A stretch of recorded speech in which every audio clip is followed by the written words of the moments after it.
C'est la critique de The Gentleman. Abonne-toi. Abonne-toi. Bonjour et bienvenue pour ce nouvel épisode de la série à chaud. Le film d'aujourd'hui s'appelle The Gentleman. Il est réalisé par Guy Ritchie. Il est sorti au cinéma le 5 février 2020 et je l'ai vu au cinéma en version originale. Oui, The Gentleman, le dernier film de Guy Ritchie. Guy Ritchie a un sujet à lui-même et à lui tout seul. The Gentleman, un sujet à lui-même et à lui tout seul. Gros casting, gros film qui est sorti le 1er janvier en Angleterre, le 5 janvier aux États-Unis et qui fait son petit bruit tout simplement parce que les films de Guy Ritchie est un genre en soi, mais on va en parler tout de suite. Alors Guy Ritchie, avant de le présenter, j'aimerais d'abord présenter le type de film dont on va parler. Le type de film dont je vais parler, c'est un peu un style à proprement parler qu'a lancé, en fait, de mon point de vue, plutôt Quentin Tarantino, avec un film comme... ah bah voilà, je sais déjà plus le titre, ça me revient pas, Band Apart,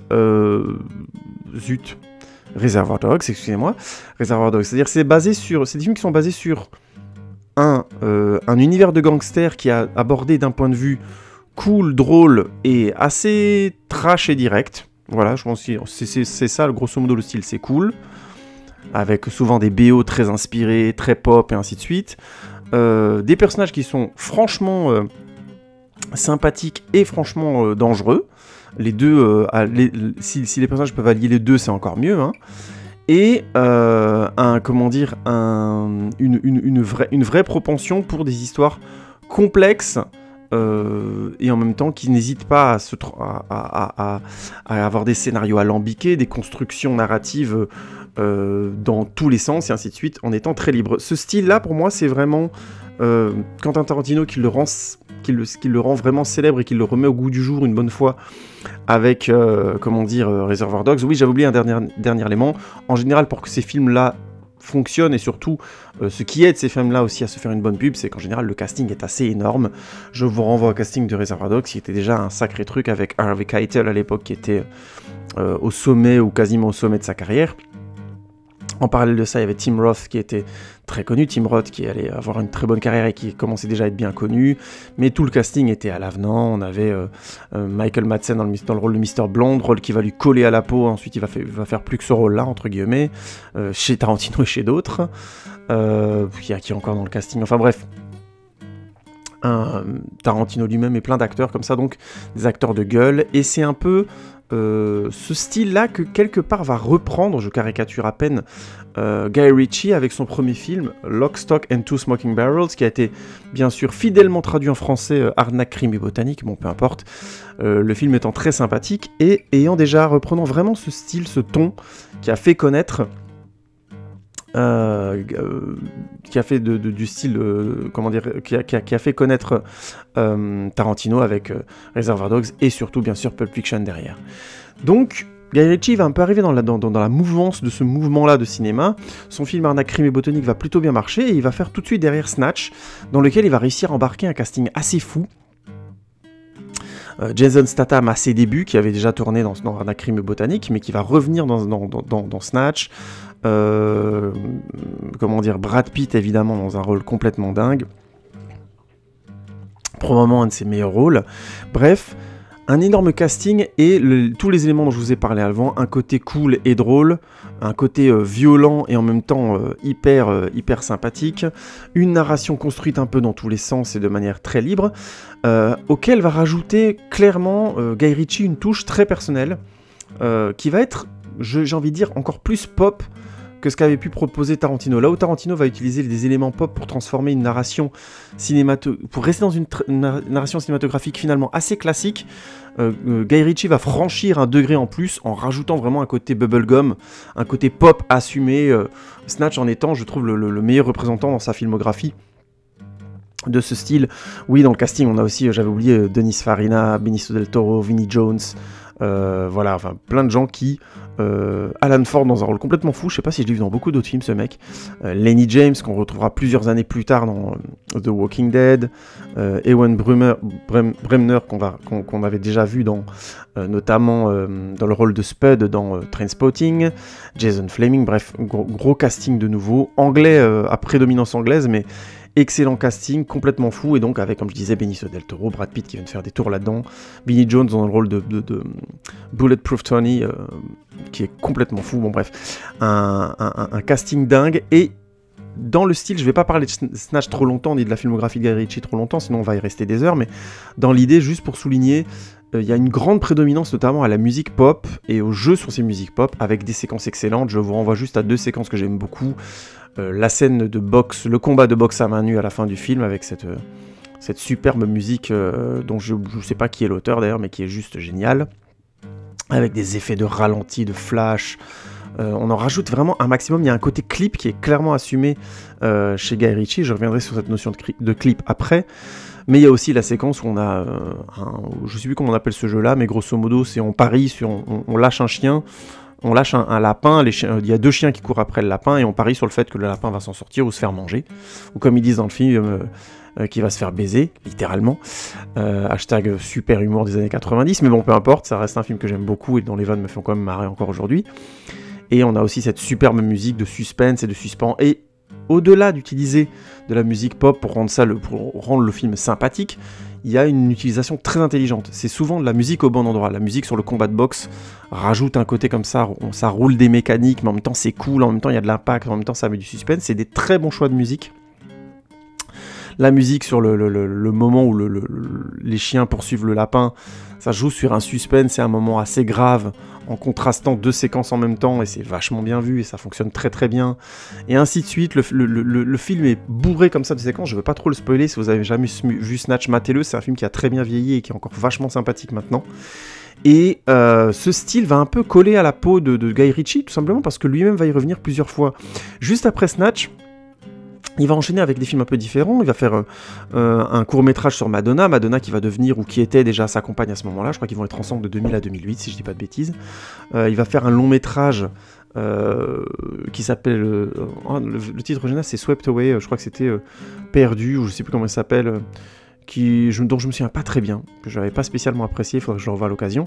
Et derrière, il va revenir vers le style de film dont je vous ai parlé, avec Snatch et Un crime botanique, avec Revolver, avec toujours Jason Statham, toujours le même principe, gros casting, ambiance cool, musique pop complètement dingue, personnage atypique, mêlant aussi bien côté cool et sympathique et complètement barré et dangereux, narration alambiquée, musique pop de tous les côtés, bref, vraiment le style Guy Ritchie en force, et il enchaînera ensuite 3 ans plus tard avec Rock'n'Rolla, qui est encore une fois dans le même style, avec Jason Butler dans le rôle principal et Tandy Newton, si je dis pas de bêtises. Film très sympathique aussi que j'ai revu dernièrement.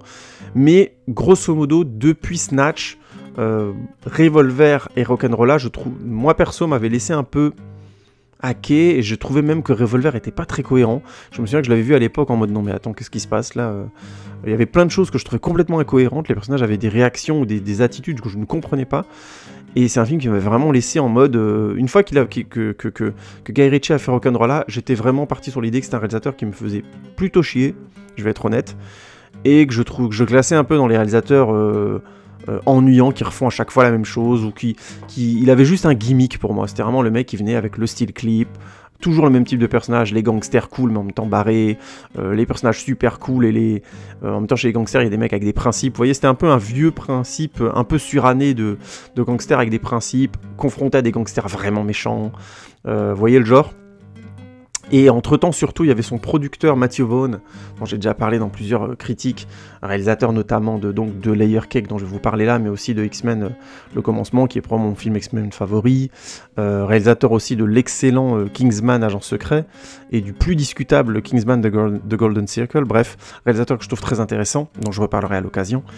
Et je trouve que Layer Cake, il avait mis une claque pour moi à Guy Ritchie en faisant Layer Cake, que je trouvais dans le même style, vraiment le même style, des personnages cool et en même temps attachants, en même temps dangereux, sympathiques mais en même temps extrêmement dangereux, bien cool sur certains côtés, mais en même temps psychopathe de l'autre. Je trouvais Layer Cake beaucoup mieux écrit, avec de la musique pop aussi extrêmement bien utilisée. Mieux, tout simplement mieux que dans Revolver et dans Rock'n'Rolla. Et j'étais un peu passé en mode Matthew Vaughn il est intéressant, et Guy Ritchie je le trouve... il est devenu un peu un gimmick, il faisait un peu toujours la même chose. Donc bref, j'attendais plus grand chose de lui après Rock'n'Rolla, ces films m'intéressaient plus vraiment. Derrière, il a fait, je crois, une vidéo pour Madonna, je sais plus comment elle s'appelait. Je crois que c'est Madonna Celebration, bref, peu importe, je sais plus. Je l'avais pas vu. Et derrière, il est revenu aux États-Unis donc avec Sherlock Holmes pour son premier film vraiment américain depuis Snatch. Snatch ayant un petit casting américain avec Brad Pitt, mais finalement étant une production anglaise. Et en fait, le premier film vraiment pour les studios, c'est Sherlock Holmes avec Robert Downey Jr. et Jude Law dans le rôle de Watson, que j'ai trouvé très intéressant. Il fait un diptyque en 2009, donc Sherlock Holmes, et ensuite en 2011, Sherlock Holmes, A Game of Shadows, que j'aime beaucoup, et dont je vous parlerai à l'occasion, et dont on retrouve ses effets de style, mais je trouve qu'il a bien modéré pour laisser beaucoup de place au tandem Robert Downey Jr. et Jude Law, et c'est vachement sympathique.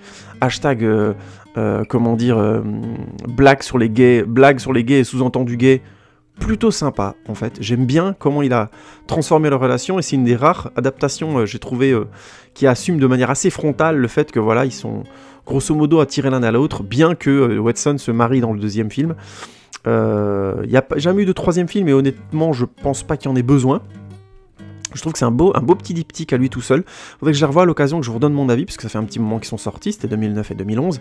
Mais bref, il m'avait agréablement surpris, tout en faisant des films ce que j'avais apprécié d'abord et avant tout, c'est qu'il n'avait pas essayé de nous faire un Sherlock Holmes comme Conan Doyle. Il n'avait pas essayé de nous faire croire, Arthur Conan Doyle, hein, l'auteur des bouquins de Sherlock Holmes, il n'avait pas essayé de nous faire croire, oui, hashtag je suis très très intelligent, excusez-moi d'étaler ma science comme ça, je sais que vous aimez ça, et que vous en demandez encore plus. Ouais, je sais même, comment dire, Guerre et paix, je sais que c'est Dostoïevski, hein.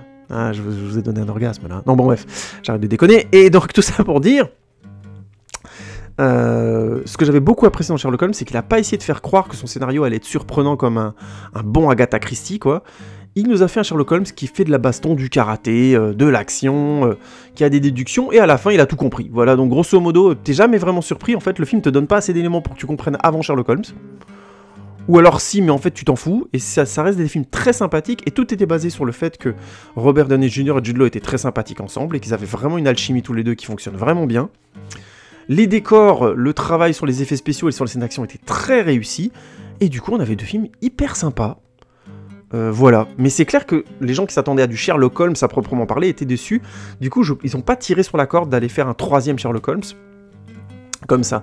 Mais j'ai beaucoup aimé le côté frontal, et j'ai apprécié cette maturité chez lui de se dire, écoute, le scénario, c'est vraiment pas un bon film de détective, je vais pas essayer de faire croire ça au public, mais on va bien se marrer, et je vais parier sur le fait que Robert Downey Jr. et Jude Law, ça va le faire, qu'on va rigoler en faisant des blagues gays et des sous-entendus sur le fait qu'ils s'attirent l'un l'autre sans arrêt, et qu'on ait un maximum d'action et de scènes assez dingues, avec des gueules, avec des méchants plutôt réussis, bref, franchement, c'était très très sympathique. Je les critique, je ferai probablement des podcasts sur l'un et sur l'autre à l'occasion, n'hésitez pas à me dire si ça vous intéresse, mais je vais le faire.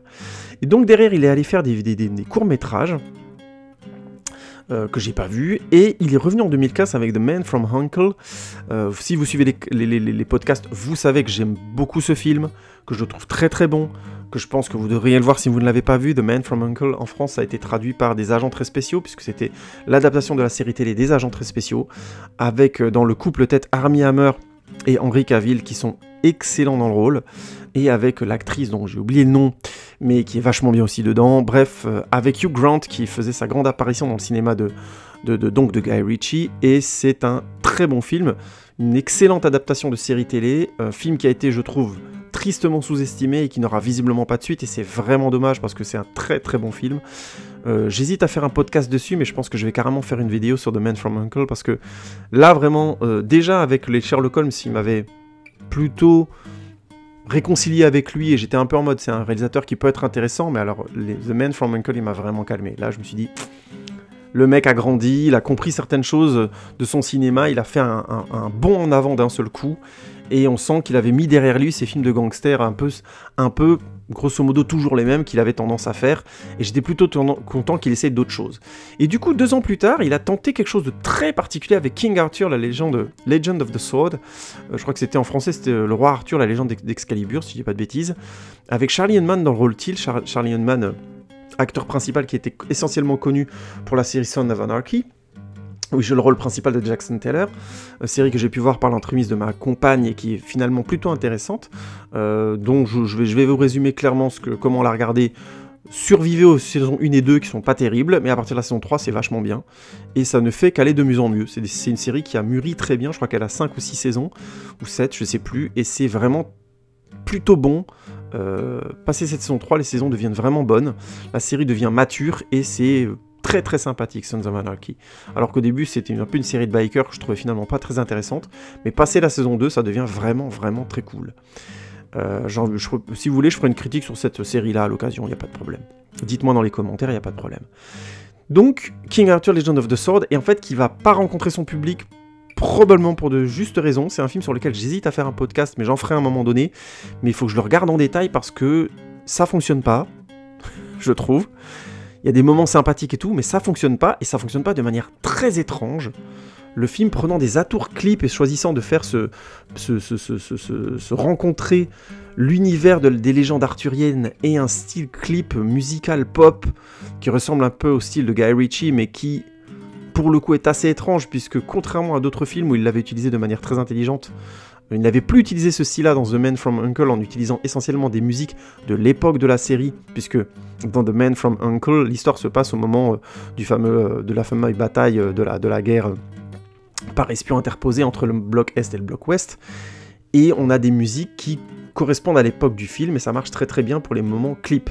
Mais clairement, on est dans le style, j'ai envie de dire, ça se rapproche du Scorsese, on va dire du cinéma classique hollywoodien, c'est-à-dire on utilise une musique de l'époque pour renvoyer le spectateur à cette époque, et si on arrive à trouver une musique qui correspond à cette époque, à l'endroit géographique où on se trouve, c'est encore mieux, où les paroles parlent très bien de ce dont on est en train de parler dans l'intrigue, ben c'est encore mieux, et c'est exactement ce que faisait The Man from U.N.C.L.E. Donc c'était très classique, il avait vraiment quitté ce côté clip qu'on avait dans ses films encore à l'époque de Rock'n'Rolla, quasiment 10 ans avant. Et là, dans Le Roi Arthur, il revient un peu avec ça, non pas forcément avec des musiques clips, mais avec des musiques du film qui sont très contemporaines. On quitte le style, vous voyez, musique noble, guerrier, chevalier, grande épée, machin, blablabla. Il a vraiment tenté un grand écart à cet endroit-là, plus assumé et moins, comique que dans un film comme Chevalier. Je sais pas si vous voyez le film dont je parle. Chevalier, c'était un film avec Heath Ledger, où grosso modo c'était un des premiers films à tenter vraiment frontalement le croisement entre rock'n'roll et film d'aventure, de chevalier, et ainsi de suite, où on avait carrément à un moment donné, on voyait le public d'un tournoi de chevalier chanter We Will Rock You. Donc c'était très frontal comme blague, entre guillemets. Le film tournait un peu autour de cette blague. C'était franchement pas un film terrible, mais ça rencontrait sa limite dans le fait qu'on n'arrivait pas à croire finalement à cette histoire jusqu'au bout, à cause de ce truc qui était ni vraiment une blague, ni vraiment un style du film. C'était assez étrange. Là, dans Le Roi Arthur, c'est assumé, il s'agit bien de la musique du film, mais elle est clairement moderne, donc on a de la guitare électrique, des samples, du scratch, plein de choses comme ça, qui sont faits pour monter certaines séquences. Et autant par moments ça fonctionne très très bien, notamment sur la jeunesse d'Arthur au début, autant très très vite on se retrouve avec un film très bizarre où le film, des moments qu'on devrait clairement vivre pour faire monter le côté épique du film sont résumés, et ça fout le film en l'air, c'est assez impressionnant, mais j'en parlerai plus en détail à un moment donné. Tout ça pour dire c'était un vrai ratage. C'est pas un film désagréable à regarder, mais ça ne fonctionne pas. On s'attend à une histoire épique, le film s'est vendu comme une histoire épique, et en fait, à force de tout faire en forme de clip, le film n'y arrive pas. Mais je ferai une critique plus précise à l'occasion. Donc Guy Ritchie était un peu, pour moi, un peu foiré à ce moment-là. C'est une coproduction américano-anglaise qui n'a pas réussi à trouver son public. The King Arthur est un des films qui rentre dans les plus gros échecs du cinéma en termes de budget. Le film ayant coûté très cher et ayant rapporté très peu. Donc c'est, en fait, quand on regarde bien les chiffres, le film s'est tout juste rentabilisé au box-office mondial son coût de création. Ça veut dire que tout ce qui est marketing, ainsi de suite, a été en plus et que le film a donc été un échec. Mais ça aurait pu être pire, hein. C'est pas le pire échec de l'histoire du cinéma. C'est juste que de nos jours, c'est rare de voir un film avec un budget, je sais plus quoi, combien il était, de 115 millions d'euros, donc un vrai blockbuster, à peine réussir à refaire son chiffre au cinéma. Bon. Je reviendrai sur King Arthur en détail à l'occasion, mais c'est pour dire, il venait de se prendre un petit peu une porte dans la gueule et c'était mal barré pour ses films suivants. Et là, vlatipa qu'il revient au cinéma avec Aladdin. Et oui, le fameux Aladdin de Disney, c'est Guy Ritchie qui l'a fait. Alors je l'ai vu que dernièrement, je l'ai vu avec ma fille, c'était un peu, voilà, j'étais pas vraiment concentré sur le film. J'ai trouvé qu'il y avait des choses intéressantes et que ça m'avait l'air d'être une adaptation de Disney singulière, mais comme je l'ai pas bien regardé, j'étais pas vraiment dedans. J'ai un a priori positif sur Guy Ritchie, il faudrait vraiment que je regarde Aladdin correctement et posément. Mais je trouvais que contrairement à d'autres adaptations de Disney que j'ai pu voir ces derniers temps en live, notamment Cendrillon, si je dis pas de bêtises, entre autres, ou encore les résumés que j'ai pu voir du Roi Lion, au moins ce Aladdin-là proposait une vraie adaptation et quelque chose de différent. Est-ce que ça fonctionne? C'est une autre question. Mais au moins il y avait ça. Après, encore une fois, je veux pas trop m'exprimer sur Aladdin, mais visiblement il a beaucoup déplu aux fans, et c'est pas un film qui a très très bien marché, il me semble. Il a marché bien comme toutes les adaptations live, mais il a pas très bien marché. Donc, je peux pas dire que ce soit une réussite. Et donc, un an plus tard, après la sortie d'Aladdin, notre ami Guy Ritchie revient, et à ma grande surprise, avec un film de gangster bien à l'ancienne, bien dans son style, The Gentleman. Et donc, The Gentleman, c'est un peu le retour aux sources, puisque avant même de vous parler du synopsis, il y a tous les éléments dès la bande-annonce que j'ai pu voir en décembre de ce film, qui font les anciens films de Guy Ritchie quasiment 10 ans avant, plus de 10 ans après, hein, Rock'n'Rolla, Revolver, Snatch, et donc Arnaque, Crime et Botanique. 10 ans après, Guy Ritchie revient avec le même style. Des personnages cool, mais en même temps qui peuvent vriller et être très dangereux, des personnages de psychopathes vraiment méchants, et ça peut virer dans le gore et dans le complètement fou, des scènes absurdes qui mêlent comique et violence en même temps, des scènes clips avec des musiques qui viennent clairement jouer sur le côté pop de l'histoire, des gangsters qui sont assez limites mais qui ont aussi un grand cœur, et tous ces éléments-là donc ensemble, et en même temps un côté clip assumé pas mal au montage sur pas mal de séquences du film, un côté encore alambiqué de l'histoire avec une narration qui se coupe par morceaux et ainsi de suite, qui joue beaucoup sur les effets de surprise et tout, et en parallèle de ça, un casting de débiles, avec pas moins que Matthew McConaughey, Colin Farrell, Charlie Hunnam de retour donc chez Guy Ritchie, visiblement qui a l'air de bien l'apprécier, Jeremy Strong qu'on a vu dans pas mal d'autres films aussi, Henry Golding qui a l'air de percer dans le cinéma anglais, puisqu'il était aussi à l'affiche de Last Christmas avec, j'ai oublié son nom maintenant, Emilia Clarke, la Khaleesi bien sûr de Game of Thrones, et donc vous retrouverez la critique de ce film Last Christmas dans les commentaires de cette vidéo, le critique que j'avais fait à Noël. Et donc bref, Hugh Grant aussi dedans, bref un gros casting de gueule, Colin Farrell en tête, hein, je vais en parler après, mais tout ça pour dire gros casting dans le plus pur style de ce qu'a pu proposer Guy Ritchie 10 ans avant. Et donc ce film arrivait là un petit peu par surprise, je savais pas trop sur quoi il était en ce moment, Guy Ritchie, et donc il est sorti le 5 février et j'ai donc pu le voir au cinéma et en version originale. Alors la question se pose tout de suite, chers amis, hashtag suspense.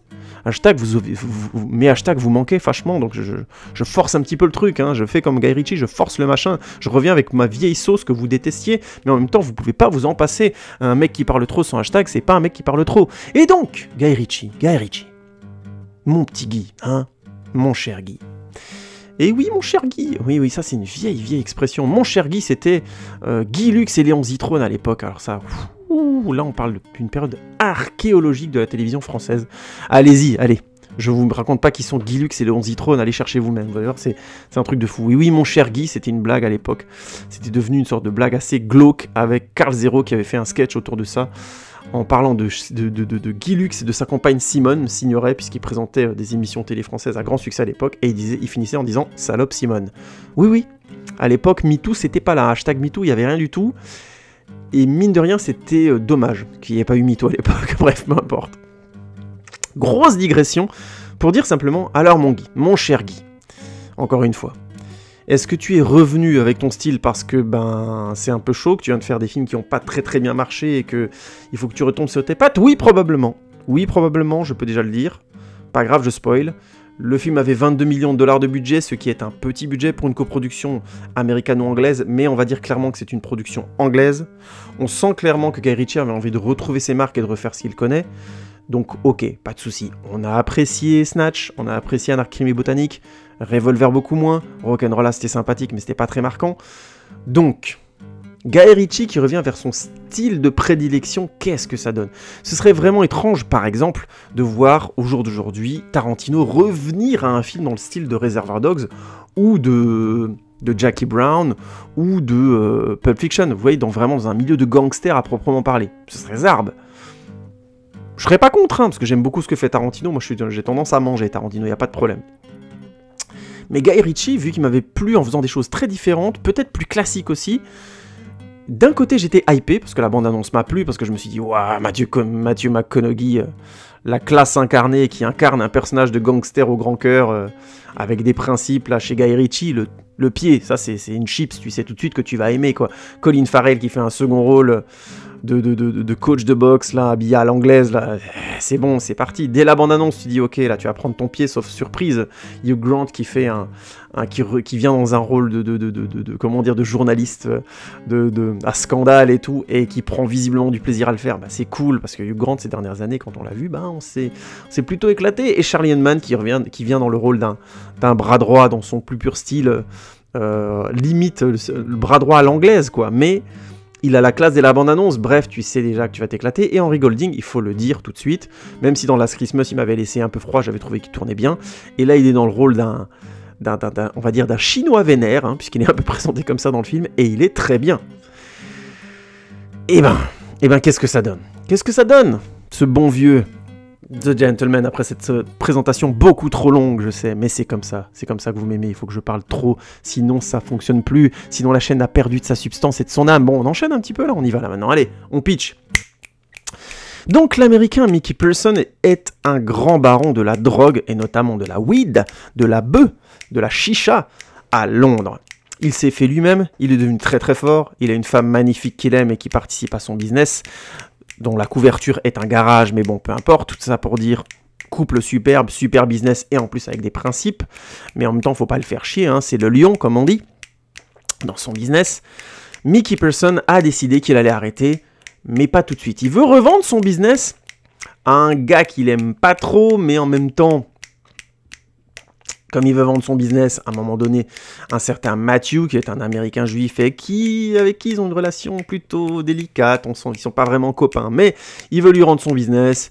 Mickey Pearson, c'est pas un voleur, donc il veut lui vendre son business à un prix raisonnable. Manque de peau, alors qu'ils sont en plein dans la vente. L'une de ces planques, de ces superbes planques introuvables par la police anglaise, hashtag je sais que le film en rajoute, mais peu importe, j'en parlerai après. Parce que la police anglaise, franchement, ils sont pas très forts, mais peu importe.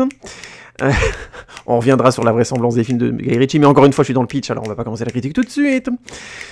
Une de ces planques se fait malheureusement dérober par des petits jeunes qui viennent tabasser ces hommes, qui ont l'air d'être plutôt habiles de leurs mains, et qui font une vidéo carrément sur internet là-dessus. C'est sûr que Mickey Pearson, ça l'arrange pas trop. Du coup, il charge son homme de main, Raymond, de trouver qui ont fait le coup et de s'occuper de régler ce problème, sachant que Mickey sait très bien que dans les négociations avec Matthew, ça risque de coincer un petit peu.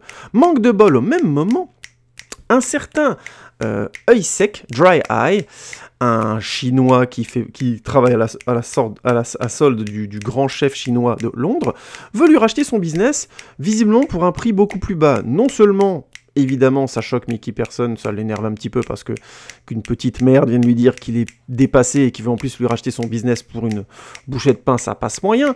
Mais il comprend très très vite qu'avec les gars qui sont venus le dérober peu de temps après, il soupçonne quand même très fortement œil sec d'avoir essayé de le niquer. Toute cette histoire serait pas si compliquée si les hommes qui étaient venus chercher, qui avaient volé Mickey, n'étaient pas, au fait, des boxeurs qui sont tenus par un mec qu'on nomme tout simplement le coach, et qui veut défendre ces jeunes gars, et qui se rend compte que ces gars ont déconné de voler Mickey Pearson, le grand ponte de la drogue.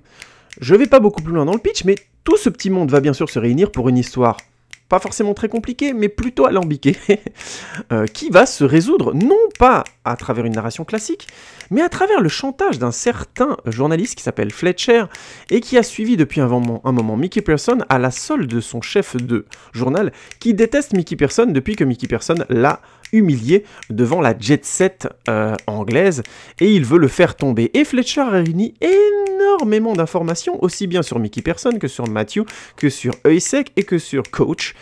Et il compte bien faire chanter Raymond et Mickey Person pour se tailler la part du lion avant que Mickey Person rende son tablier et se barre tranquille à la retraite. Mais bien sûr, évidemment, comme dans tous les films de Guy Ritchie, ça va être compliqué à alambiquer, ça va être tout foufou, et ça va être certainement pas ce que vous attendez. Donc, The Gentleman, on va continuer un petit peu dans le style de ce que j'ai fait ces dernières semaines, on va essayer de taper par morceaux. Alors, ces dernières semaines, j'ai souvent commencé par le décor, mais alors là, je vais faire très court sur le décor. Les décors dans les films de Guy Ritchie comme ça sont classiques. Mis à part la planque de Weed, qui est clairement un décor de cinéma et qu'ils ont essayé de rendre le plus vraisemblable possible, on investit un maximum l'Angleterre. Donc on est typiquement à Londres, rue de Londres, garage de Londres, salon de thé de Londres, restaurant chinois de Londres, dans le plus pur style de Guy Ritchie. Donc on est dans les clichés des films de gangsters, c'est le chef de mafia chinoise qui est dans son propre restaurant où il regarde des courses-fifis sur un grand écran en mangeant dans une pièce où il est tout seul mais qui est légèrement tamisé. Mickey Person il est dans son vieux café pub à l'anglaise où il est assis tranquille avec son café, avec Raymond à côté, ils sont habillés super classe tous les deux. Vous voyez ce que je veux dire, c'est un tout, ça joue vraiment sur un univers. Là, vraiment dans le style Matthew Vaughn, donc comme je vous disais, réalisateur notamment de Layer Cake et Guy Ritchie sont vraiment cousins là-dedans, c'est leur style de cinéma, et donc on se retrouve dès le début du film dans le plus pur style à l'anglaise qu'ils adorent, les mêmes types de quartiers, avec les fameuses maisons rouges, le même type de voiture. On est à Londres, quoi. Je sais pas comment décrire ça mieux que de vous dire on est à Londres. On a tous les clichés, mais en même temps il y a beaucoup de classe, et le principe de base c'est qu'on est en général dans des lieux bien identifiés. On est dans un squat d'héroïnomanes, donc on est dans un appart en hauteur dans des immeubles à l'anglaise, avec le toit bas, le côté sombre un peu de l'appart. Vous voyez ce que je veux dire, un petit peu en bordel. Donc le plus pur style à l'anglaise. Quand on va dans le bar de Mickey, on est dans un style vraiment très classe, mais en même temps qui fait bar à l'ancienne avec des bouteilles de qualité. Et bien sûr, ça joue énormément le style vestimentaire de Mickey qui est habillé en smoking superbe, tuxedo comme ils disent en Angleterre. Son homme de main Raymond à côté, les cheveux plaqués, la barbe bien taillée, nickel, les lunettes super classe. Vous voyez ce que je veux dire, quoi. Le blazer en dessous, hein, évidemment, la veste et le blazer avec la cravate. Donc la totale, ça pète la classe violemment. Quand on va dans le garage de la compagne de Mickey, dont j'ai oublié le prénom. Oh, zut, ça me revient pas du tout. Comment elle s'appelle encore Jackie. Je sais plus comment je crois que c'est Jackie, sa compagne. Bref, peu importe.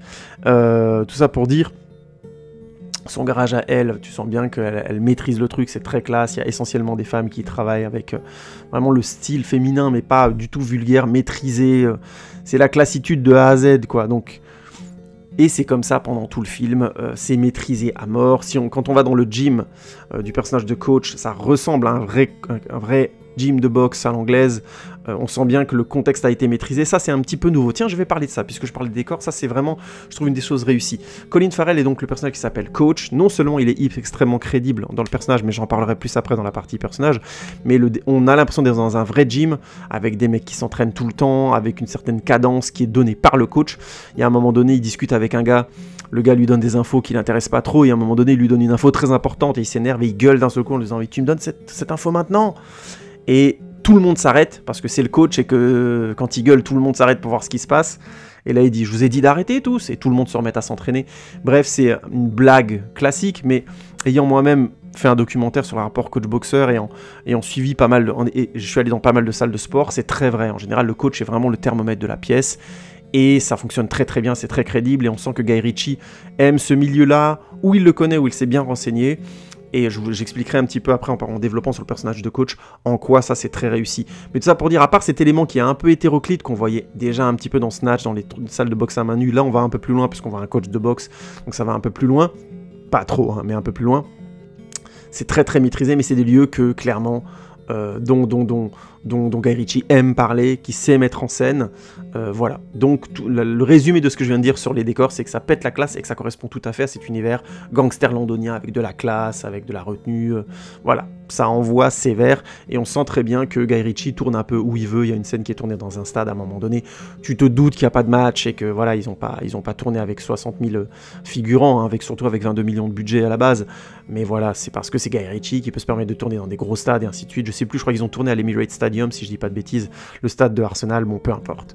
Tout ça pour dire, c'est Londres et c'est très très très maîtrisé, mais c'est rien de nouveau chez Guy Ritchie, à part un petit peu la salle de boxe, on est dans du Guy Ritchie pur jus.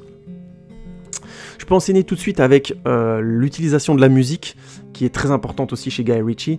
Grosso modo, la force de la BO de ce film Gentleman, je vais modérer deux choses. La première, c'est que la BO fonctionne bien. J'ai trouvé que les scènes musicales ou les scènes qui laissaient part belle à la musique fonctionnent vraiment bien, il n'y a pas de souci.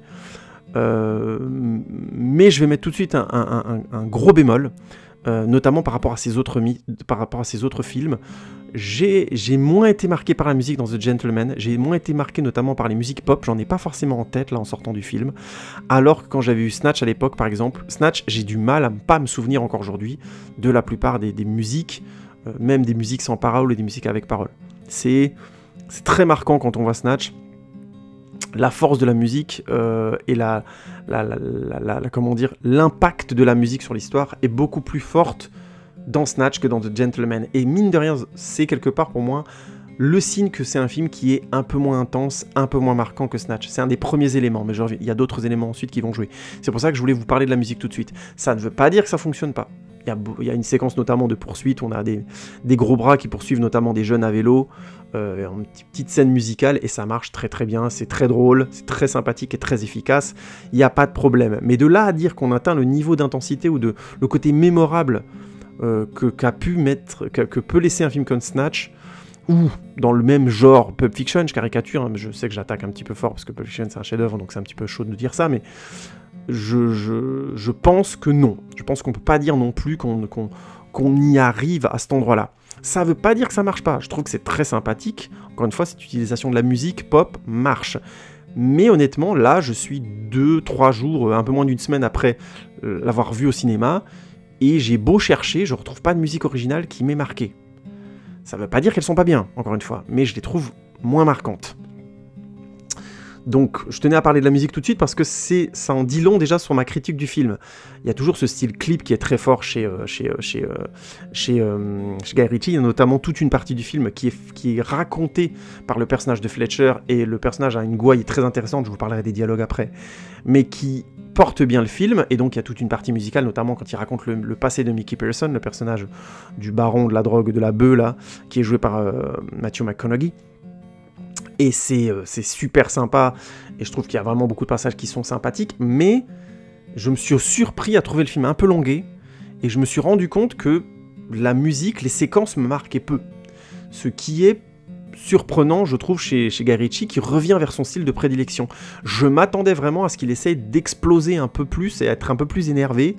La narration est maîtrisée, donc j'ai presque envie de dire que c'est peut-être par son passage par un style hollywoodien un peu plus classique qui a l'air d'avoir un petit peu assagi son style, et je reviendrai là-dessus après, notamment en parlant du scénario, mais aussi des dialogues.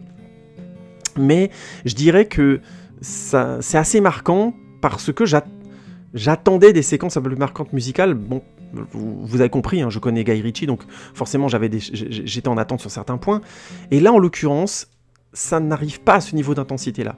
On n'a pas le combat de boxe de la fin de Snatch, on n'a pas la poursuite, comme je disais, de l'évrier dans Snatch, on n'a pas non plus la scène où on voit un accident par 4 points de vue différents en voiture, on n'a pas ça. On a des super moments.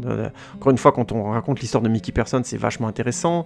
On a une séquence qui est très drôle, où tu as deux personnages qui techniquement doublent des mecs qui ont été filmés de loin et dont on a reconstitué leurs paroles en les faisant sur leurs lèvres, et l'idée est très sympathique, bizarrement pas menée à terme, puisque plus tard dans le film, on a une incohérence par rapport à cette séquence, mais j'en parlerai après, qui m'a surpris. Je me suis dit, mais qu'est-ce qui s'est passé en fait? C'est un peu bizarre que le film fasse demi-tour à cet endroit-là. Mais comme le film est un peu... J'en parlerai du scénario un peu une sorte de blague sur son propre style. C'est peut-être un peu limite ce que je suis en train de dire, mais j'en reparlerai après. Mais le fait que l'histoire est racontée par Fletcher une grosse partie du film, ça marche plutôt bien, c'est sympathique. Mais j'aurais, notamment parce que il y a des séquences où on a deux points de vue, le point de vue de Fletcher ou comment lui il a envie de raconter, et le point de vue comment les choses se sont vraiment passées. Et ça c'est plutôt sympathique et ça marche assez bien, ça rend le film assez drôle et assez sympathique. Il y a un petit côté ce que le public attend de Guy Ritchie et ce que Guy Ritchie fait maintenant. Et on sent que Guy Ritchie l'a assumé, mais j'en parlerai plus dans la partie scénario. Tout ça pour dire, ces scènes musicales pour moi m'ont un peu manqué, même si je comprends que Guy Ritchie ait voulu dire j'ai grandi, je vais un peu faire autre chose, je ne referai pas ce que vous connaissez déjà de moi. Quelque part j'aurais bien aimé qu'il ait à un moment donné cette générosité quelque part de dire allons-y quand même, allons quand même un peu plus loin. Ça ne veut pas dire qu'il n'y a pas de scène musicale, notamment parce qu'il y a toute une partie du film qui est faite par le point de vue des hommes du coach, qui sont des jeunes boxeurs et qui font notamment du rap, et il y a toute une partie clippée, clairement clippée, frontalement par eux, parce que c'est un clip qu'ils mettent sur internet, notamment de leur vol ou des conneries qu'ils font, ils mettent ça dans leur clip. C'est plutôt une sorte de gang de Londres qui est inféodé au coach, certes, mais ils font un peu leur truc à la manière de jeunes et tout ça. Et c'est frontalement assumé. Mais je trouve que ça aussi, moi perso, ça m'a pas marqué. Je trouvais ça sympa, je trouvais ça marrant, les paroles sont assez marrantes et tout ça en anglais, c'est assez drôle de voir comment le mec fait des métaphores sur la boxe et sur le fait des gangsters et tout ça, de bœufs et tout ça, c'est sympa. Mais j'ai trouvé que ça m'a pas autant marqué que ça avait pu me marquer, notamment à l'époque de Snatch. J'ai trouvé que ça atteint pas ce niveau d'intensité là. Bref, vous avez compris mon point de vue sur la musique. Je vais enchaîner avec les dialogues. Oui, je veux pas trop. Là, j'ai pas de passage à faire sur les effets spéciaux ou sur la mise en scène en soi, parce que je pense que c'est de la mise en scène de Guy Ritchie. J'en parlerai plus par l'entremise du scénario. Parlons plutôt des dialogues d'abord. Les dialogues sont, je trouve, et c'est devenu vraiment un des styles, un truc qui s'est beaucoup affirmé dans le style de Guy Ritchie en avançant. Les dialogues étaient déjà hyper cool dans The Man from U.N.C.L.E. Je trouve que ces dialogues étaient vraiment très drôles, très sympathiques. Il y a aussi un jeu sur les dialogues qui est un peu moins réussi, mais qui est très très voulu, très très joué dans la mise en scène dans Le Roi Arthur, donc son avant-dernier film. Mais là, je trouve, je vais pas parler d'Aladin parce que c'est une adaptation d'un dessin animé, donc c'est encore différent.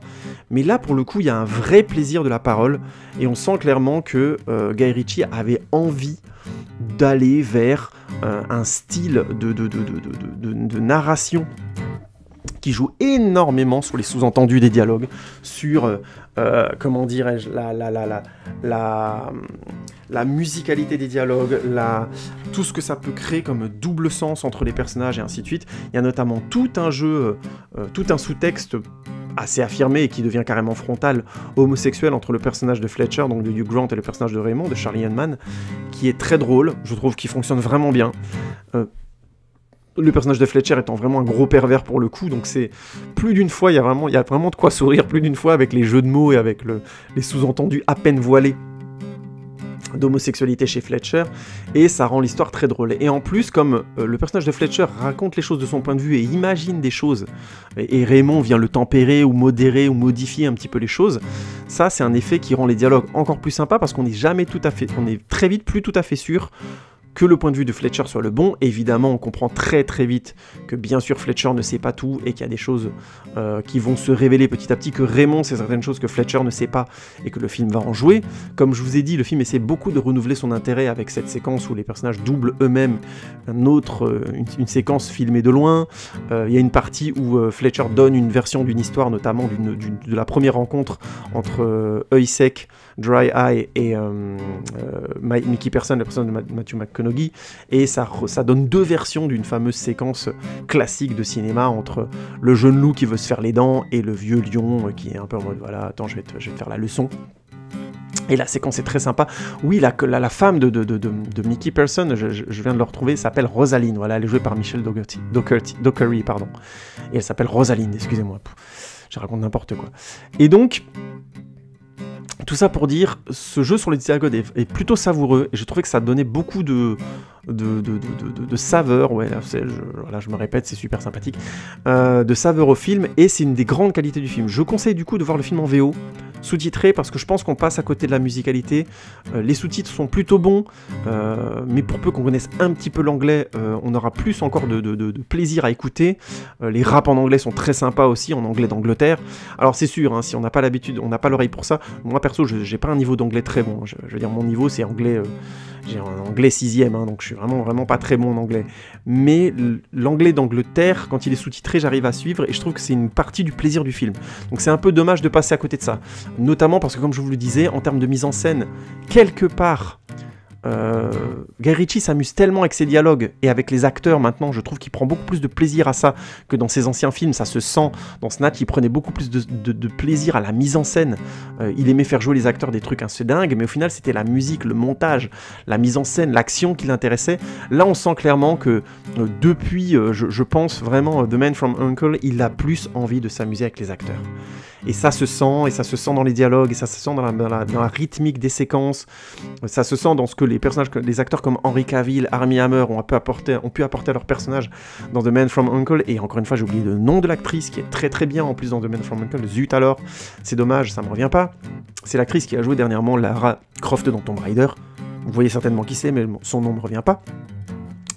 Tout ça pour dire, on sent que dans sa mise en scène, il a évolué, qu'il aime prendre du plaisir avec les acteurs. Et là, clairement, c'est le grand pont qui a été franchi en 10 ans entre Rock'n'Rolla, je trouve, et The Gentleman, puisque le film est bavard, mais en même temps on sent vraiment qu'il a envie de laisser Hugh Grant s'amuser avec son personnage, laisser Colin Farrell apporter des choses dans le personnage, même si Colin Farrell, et c'est une grande qualité de cet acteur-là, quand il n'est pas le personnage principal, il sait vraiment apporter énormément à son personnage sans en rajouter. Il est juste, c'est assez impressionnant. Colin Farrell est un des acteurs qui commence vraiment à me scier ces dernières années. Je l'avais vu notamment très bon dans Les Proies, l'adaptation de Sofia Coppola. Je vous mettrai la critique que j'ai fait en dessous, où j'ai comparé les deux versions du livre Les Proies, la version de Don Siegel et celle de Sofia Coppola, et dans la version de Sofia Coppola, il a Colin Farrell, et il est très bon, notamment puisque dans la version de Don Siegel, c'était Clint Eastwood qui jouait le rôle, et il était très bon aussi. Bref, Colin Farrell, c'est un acteur qui vraiment me scie depuis plusieurs années. Dans Le Rêve de Cassandre aussi, il était extraordinaire. Le drame noir, la période drame noir de Woody Allen. Bref, Colin Farrell, c'est un acteur qui me trouve le cul, et là encore une fois dans le rôle de coach, il est excellent, il est drôle, il est juste, il est efficace. On arrive à croire complètement au fait que c'est un coach de boxe et qu'il peut vous casser la gueule. Enfin bref, c'est un vrai bonheur de voir dans ce rôle-là. Il est très très bon, et ça fait plaisir que c'est un des plaisirs du film de voir à quel point Guy Ritchie sait donner de la place à ses acteurs, que ce soit, je parle des acteurs connus, hein, comme Matthew McConaughey dans le rôle de Mickey Person. Vraiment on sent qu'il s'éclate, pas qu'il s'éclate, mais au moins qu'il s'amuse bien avec le rôle, qu'il s'amuse avec le personnage, il a la classe pure. Michelle Dockery qui joue sa compagne Rosaline, qui a un rôle plus important qu'il n'y paraît, est très bien aussi dans le rôle, elle a une place que je trouve très intéressante aussi. Alors me faites pas dire ce que j'ai pas dit, hein. On est loin du MeToo, c'est-à-dire que c'est vraiment pas un film féministe. Elle a un rôle très important, mais elle est quand même très secondaire. Elle vit quand même certaines séquences qui sont des clichés de films de gangsters, puisqu'elle est la femme du chef. Je vous laisse imaginer ce qui risque de lui arriver, hein. Hashtag non, pas du tout, c'est pas du tout évident qu'il y ait une tentative de viol dans le film. Bon, vous voyez, c'est des grosses ficelles malgré tout, mais je trouve que leur relation fonctionne bien et que le personnage a finalement une importance plus forte in fine que prévu, et je trouve que le film ne pourrait le laisser entendre. C'est vachement bien, je trouve que c'est bien amené.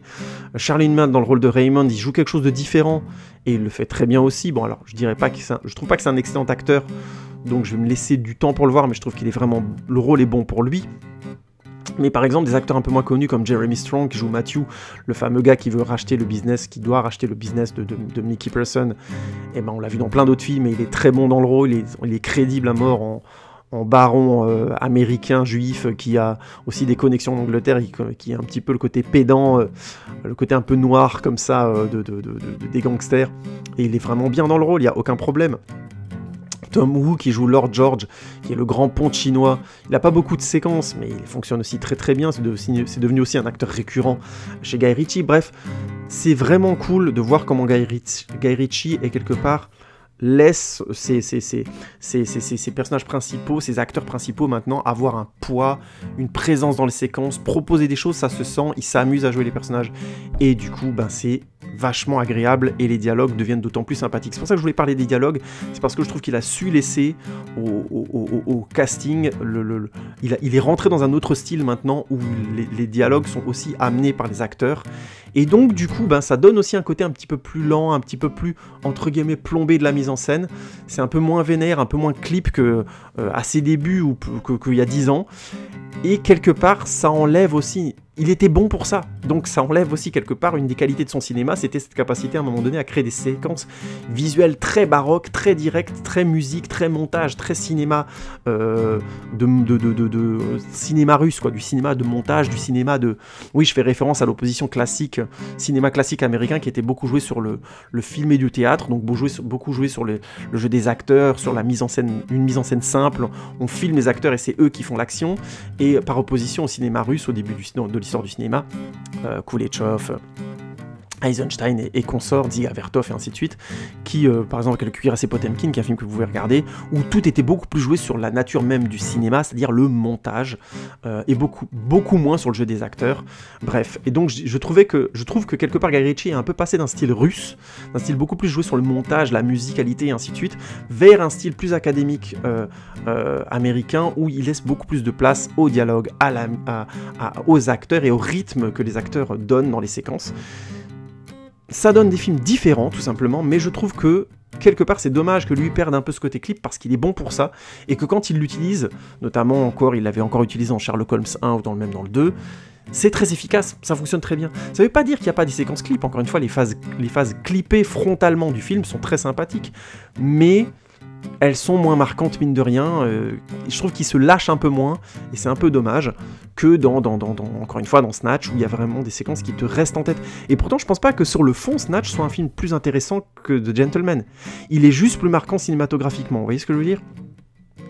Ça me permet d'aller vers le casting. Je vais pas faire long parce que j'en ai déjà parlé. Matthew McConaughey est très intéressant dans son rôle de Mickey Person. Il a la classe, il a tout de suite ce truc d'emblée du gangster qui a un fond moral intéressant, bref, et qui en parle un moment frontalement dans le film. Charlie Hinman dans le rôle de Raymond, c'est impeccable, il n'y a pas de souci. Hugh Grant, ça fait vraiment plaisir de le voir jouer le rôle un peu du journaliste qui fait les poubelles, quoi, et il le fait très très bien et qui en même temps a un côté qui clairement dans sa manière de parler, dans son vocabulaire est vulgaire, est vraiment quelqu'un qui a 2 ronds de morale, quoi. Donc il est vraiment très bon, il s'amuse beaucoup dans le rôle, c'est très sympathique.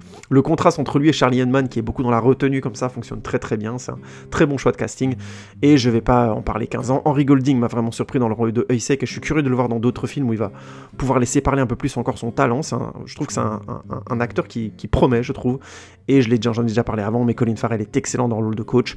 Je voulais simplement souligner ça dans les dialogues et dans la manière dont les textes ont été écrits, mais je crois qu'il y a des choses qui viennent de lui aussi. Il utilise notamment des expressions qui sont des expressions vraiment de boxe. Je vais donner un exemple tout bête. Il y a un moment donné, il explique au personnage de Raymond qu'il veut rendre service pour rattraper un peu la dette de ces hommes, il veut rendre service à Mickey Person, mais au-delà d'un certain point, il va arrêter. Et il dit, après ça c'est terminant, no mas. Il dit no mas. No mas, ça fait référence, si je dis pas de bêtises, c'est pas Oscar de la Hoya. Zut, un boxeur mexicain que je vais retrouver là, je vais vous le dire tout de suite, qui est vraiment qui était un dur à cuire, Roberto Duran, voilà, Roberto Duran, oui j'ai cherché, merci YouTube, Roberto Duran qui était connu pour être un des boxeurs les plus durs, avec une résistance incroyable, et qui un jour a fait un combat contre Sugar Ray Leonard. Et ce combat est devenu une légende, puisque Sugar Ray a réussi à le faire déboxer pour différentes raisons. Il y a tout un contexte, je ne vais pas passer 15 ans sur le match, parce que ça me passionne et que c'est très intéressant. Grosso modo, Roberto Duran arrive pas tout à fait en forme. Sugar Ray Leonard, au contraire, est très en forme, et c'est un boxeur qui excrimait, c'est-à-dire qui vous empêchait de le toucher, et qui vous touchait. Et en fait, il a réussi à tellement escrimer Roberto Duran, et à lui remettre des coups, qu'arrivé à un moment, je ne sais plus si c'est dans la 8e ou la 10e reprise, Roberto Duran a dit no mas, c'est-à-dire ça suffit. Il a abandonné littéralement en le disant ce qu'on n'aurait jamais cru possible de la part de Roberto Duran, un des combattants les plus durables de l'histoire, les plus résistants de l'histoire de la boxe. Donc c'était incroyable et c'est resté dans l'histoire de la boxe ce fameux no mas. Donc quand on dit no mas, on évoque vraiment un abandon total et absolu. Et le fait que le personnage de Colin Farrell qui s'appelle Coach et qui dise ce terme-là, ça a toute cette histoire derrière. Et ça c'est super bien écrit. Et il y a plein de moments, à un moment donné, il parle de Two Strikes and Done. Ça aussi, c'est une référence à Marvin Hagler et à son fameux double jab. Bref, c'est hyper cool. C'est très très bien écrit. Alors je sais que c'est des choses qui vont passer au-dessus de la tête de la plupart des gens qui vont regarder le film, et la plupart d'entre vous d'ailleurs, et c'est très bien. Mais c'est juste pour dire que c'est comme ça qu'on met du fond, de la densité, et on sent que Colin Farrell s'est investi dans le personnage et on arrive à y croire. Je vais arrêter de tailler des pipes à Colin Farrell, sinon on va croire que j'ai une attirance pour Colin. Oui, je lui ai écrit des messages. Je lui ai envoyé des messages sur sa boîte répondeur, parce que j'ai son numéro, oui, je l'ai chopé, après l'avoir stalké pendant plus de 10 ans. Bon, j'arrête. Tout ça pour dire, le casting est excellent, et il fait vraiment bien le taf. On arrive maintenant à ce que je vais dire, le fond de ma critique avec le scénario. C'est un scénario, comme je disais, alambiqué, d'abord raconté par le travail de Fletcher. Évidemment, on va avoir une phase qui va être racontée par Raymond, ou corrigée par Raymond, puis l'un et l'autre, ça va se renvoyer à la balle, et on comprend que l'histoire se raconte comme ça. Et que donc en fait le point de vue qu'on a sur le personnage principal de Mickey Pearson est en fait venu par deux autres personnes. Au-delà du fait d'être un excellent effet de style pour rendre encore plus mythique Matthew McConaughey, le faire monter encore plus sur un piédestal, ce dont il n'avait pas besoin, mais bon, autant dire que ça pète la classe quand même, donc ça marche. C'est une ficelle assez classique de cinéma, de faire parler des personnages d'un autre, pour lui augmenter son aura et ainsi de suite. On a vu ça chez Scorsese, on a vu ça chez plein de gens. Je vous renvoie à un des personnages que j'adore dans l'histoire du cinéma chez Scorsese, qui est dans Gangs of New York. Oui, je sais, un film qui n'est pas forcément très apprécié chez lui, mais que moi j'aime beaucoup, que je trouve vraiment un film sympa, qui a des défauts, mais que je trouve incroyable sur plein de points. Et le personnage de Bill le Boucher, William le Boucher, joué par mon copain dont j'ai oublié le nom, zut, acteur extraordinaire, There Will Be Blood, merde, comment il s'appelle encore lui, qui a tourné dernièrement, encore une fois, qui à chaque fois part à la retraite après chacun de ses rôles. Daniel Day-Lewis, voilà, Daniel Day-Lewis, qui est incroyable dans le rôle, bref. Et bien sûr, toute une partie du film, on parle de Bill le Boucher, on le voit, mais surtout on en parle, on augmente son aura, et lui amène un truc de fou dedans. Le film étant très équilibré sur les deux. Mais tout ça pour dire que ne racontons pas plus qu'il ne montre, mais jouant aussi de cette fameuse ficelle. On parle de lui avant, pendant qu'on le voit, et on rajoute à chaque fois de l'aura du mec, et Daniel Day-Lewis est terrifiant dedans, donc ça marche super bien.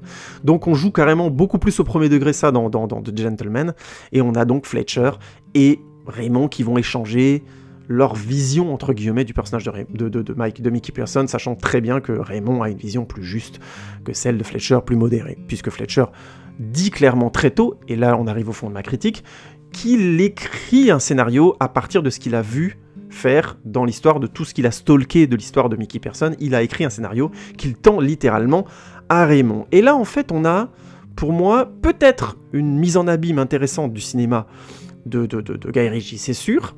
C'est-à-dire que clairement, Guy Ritchie dit « Je ne ferai plus ces films-là, si je reviens dans ce style-là, c'est pour faire autre chose ou différemment. » Et c'est vrai que The Gentleman est vraiment décalé par rapport à sa trilogie, sa quadrilogie, excusez-moi, Anacrim et Botanique, Snatch, Revolver et Rock'n'Rolla. C'est vraiment autre chose, mais en même temps, il dit clairement « Je vais réinvestir ce style différemment, faire autre chose. » Ça, d'accord, on le comprend, il n'y a pas de problème. Mais et donc il fait cette métaphore en disant voilà, je ne ferai plus ça, et quelque part Fletcher c'est un petit peu une autocritique, ou alors une critique du spectateur, une manière de dire non mais arrêtez d'espérer voir des trucs violents, gratuits chez mes personnages, ça m'intéresse plus, je l'ai fait à un moment donné, mais ça m'intéresse plus de faire ça, j'ai envie d'aller un peu plus loin, d'écrire plus les personnages et tout ça. Donc il y a quelque part une manière de dire je m'autocritique parce que je l'ai fait, je vous ai habitué ça spectateur, mais ne devenez pas comme Fletcher. Ne commencez pas à vous demander ça tout de suite et à faire des scénarios poubelles qui en plus proposeraient des suites à tiroir, suite que lui n'a jamais fait. Faut bien comprendre que c'est un mec qui, quelque part, la seule suite qu'il a fait, c'est celle à Sherlock Holmes, et même s'il devait faire une suite The Man from U.N.C.L.E., c'était pas du tout la même chose que de faire des suites à Snatch, par exemple, qu'on a déjà proposé des tas de fois, j'imagine, et qui était en vue à un moment donné, hein. Il était supposé en faire une à un moment donné avec Brad Pitt et tout. Et heureusement, ça a été abandonné, je pense, mais peu importe. Tout ça pour dire, ça c'est intéressant et on comprend la mise en abîme. Mais en même temps, je trouve que c'est aussi un peu facile de sortir ça quand on a fait un cinéma aussi quelque part Il y avait un côté un peu putassier, un peu clipper, un peu vas-y, on se fait plaisir, tant pis, c'est sexiste, tant pis, c'est un peu machiste, tant pis, c'est comme ça dans mes films, bon, tant pis, on s'amuse avec, et quelque part, c'est un peu, on assume, quoi, voilà, on s'amuse. Et ça, quelque part, je trouve que, même si quelque part, je comprends qu'il a envie de franchir un cap et que The Gentleman le dit ça dans le fond, de son dans le discours sur son cinéma, c'est ce que le film dit un peu, je trouve que c'est dommage, parce qu'il le faisait bien. C'est toujours pareil, c'est-à-dire à un moment donné, si tu le fais juste pour faire clipper, ben, au bout d'un moment, ça se voit, et il y a eu des tas et des tas et des tas, oui, je l'ai pas dit avant, mais il y a eu un nombre de films dans le style Tarantino, dans le style Guy Ritchie, dans ce style de film-là dont j'ai donné les éléments avant, qui sont vraiment, il y en a eu un paquet, mais c'est monstrueux, le cinéma a vu débarquer un nombre de films du même genre, incroyable, et finalement, très peu de réalisateurs qui ont copié ou fait dans ce genre-là s'en sont sortis. Je veux dire, à part Layer Cake de Matthew Vaughn, il n'y a pas eu beaucoup de films dans ce style-là qui fonctionnent vraiment ou qui ont survécu aux années 2000. Donc, quelque part, je comprends ce que veut dire Guy Ritchie, mais en même temps, j'ai envie de dire, tu le faisais bien. Alors pourquoi t'arrêtes? C'est pas grave, le style clip, au contraire. L'une des parties les plus marquantes de Snatch, c'était pas les dialogues, oui, il y avait des dialogues super drôles, mais il y avait une partie clip qui était aussi très marquante, et qui, je pense, restait en tête très fortement, tout simplement parce que c'est la nature du cinéma. Le cinéma, c'est pas du théâtre filmé à un moment donné, donc le dialogue aura toujours un retrait par rapport à la séquence clipesque, montée avec de l'image, du son, etc. Elle va toujours avoir un impact plus fort et plus durable, tout simplement parce que c'est le cinéma qui est comme ça. On va au cinéma pour voir du cinéma. Alors c'est un point de vue, hein. Je sais que vous pouvez ne pas être d'accord avec moi, je serais très curieux d'avoir votre avis là-dessus, c'est un débat dans l'histoire du cinéma ça, mais il me semble personnellement que c'est quelque part étrange d'avoir dit à un moment donné dans le film, je vais plus faire ce côté clipesque, ce côté voilà gangster qui bute à tour de bras de manière déraisonnée, il faut que ce soit cohérent, je vais passer par une histoire plus lisible. C'est super, c'est intéressant sur le fond, mais il faut être clair, et j'arrive au fond de ma critique, le scénario de The Gentleman est finalement très peu surprenant, et sur le fond, c'est pas un grand film. Parce que oui, c'est intéressant que Guy Ritchie veuille avoir une certaine assise morale et être moins gratuit, entre guillemets, dans ce qu'il fait faire au personnage et ainsi de suite. Et c'est pas... Je comprends, c'est bien d'avoir un film qui tient sur le fond. Et j'étais le premier à critiquer le fond de films comme Revolver ou Rock'n'Rolla, que je trouvais franchement pas terrible, assez discutable. Là, pour le coup, le film tient... Il y a même une critique de la drogue dure, une émancipation réelle du crime concernant la marijuana, et qui est frontale et assumée.